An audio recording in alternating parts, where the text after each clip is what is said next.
Hey, salut, quoi de neuf? Aujourd'hui, je tenais à faire une vidéo un peu spéciale. J'habite dans le centre de la France, voilà, dans ce grand espace où c'est marqué paysan. En termes d'agitation et tout ça, c'est pas forcément Ibiza, ça rapproche plus de Marly-Gaumont, tu vois. Et justement, j'aimerais évoquer les différences entre les grandes villes telles que Paris, Marseille, Angers, oui, Angers. Oui, on peut dire qu'Angers va devenir un des épicentres, tout à fait, de YouTube francophone.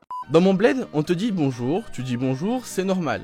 Ailleurs, dans les grandes villes, c'est pas la même du tout, non? Quand toi, provincial, tu dis bonjour, à Marseille par exemple, les gens ont l'impression que tu les insultes. On parle pas la même langue? Il y a pas si longtemps, je suis monté sur Paris pour la première fois et là, ça m'a fait vraiment bizarre. Je suis rentré dans un magasin, je salue le personnel et là, l'hôtesse d'accueil me dit Ici, c'est moi qui dis bonjour. eh bah, pas de soucis, hein. Ça doit être passionnant d'être payé à dire bonjour. Quand tu viens d'une petite bourgade, oui, j'ai placé bourgade, mot inutilisé depuis le 12e siècle. Enfin bref, t'as pas trop l'habitude des choses coupées décalées, tu vois. T'es plus dans le traditionnel. Tandis qu'ailleurs, tu peux voir les filles aux cheveux multicolores, ou bien en l'espace de 100 mètres, tu peux voir 2 Bob Marley, 6 coincés, 12 snobs et 100 j'ai pas le time. Après, c'est vrai que les citadins, on va les appeler comme ça, ils sont fiers de leur ville. Paris, sa tour Eiffel, Marseille et son port, Angers et Amixem, oui, Amixem est un monument pour Angers. Mais moi, dans mon bled, on n'a pas à rougir non plus, hein. Par exemple, tu vois le volcan sur toutes les bouteilles d'eau Volvic?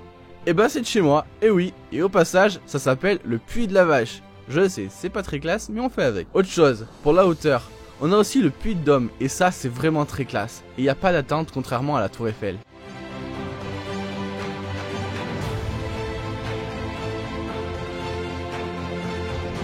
L'attente, c'est vraiment horrible. Je comprends pourquoi les citadins sont stressés, ils passent leur vie dans les bouchons. C'est pas pour dire, mais moi aussi j'ai déjà été dans les bouchons, et pendant 10 minutes, tu te rends compte? Mais ce qui est intéressant, c'est de voir le comportement des gens dans les voitures. Il y a celui qui lit son petit journal au calme, il y a aussi celle qui a transformé sa voiture en Yves Rocher. C'est simple, elle rentre dans la voiture en zombie, et vu qu'elle a tellement de temps, elle en ressort en façade peinte en 7 couches croisées. Et ça, c'est que quelques exemples. Si tu as aimé cette vidéo et que tu en aimerais une autre, n'hésite pas à me le dire dans les commentaires. Lâche un petit pouce bleu, abonne-toi, et sur ce, je te dis à la prochaine pour de nouvelles aventures. Ciao!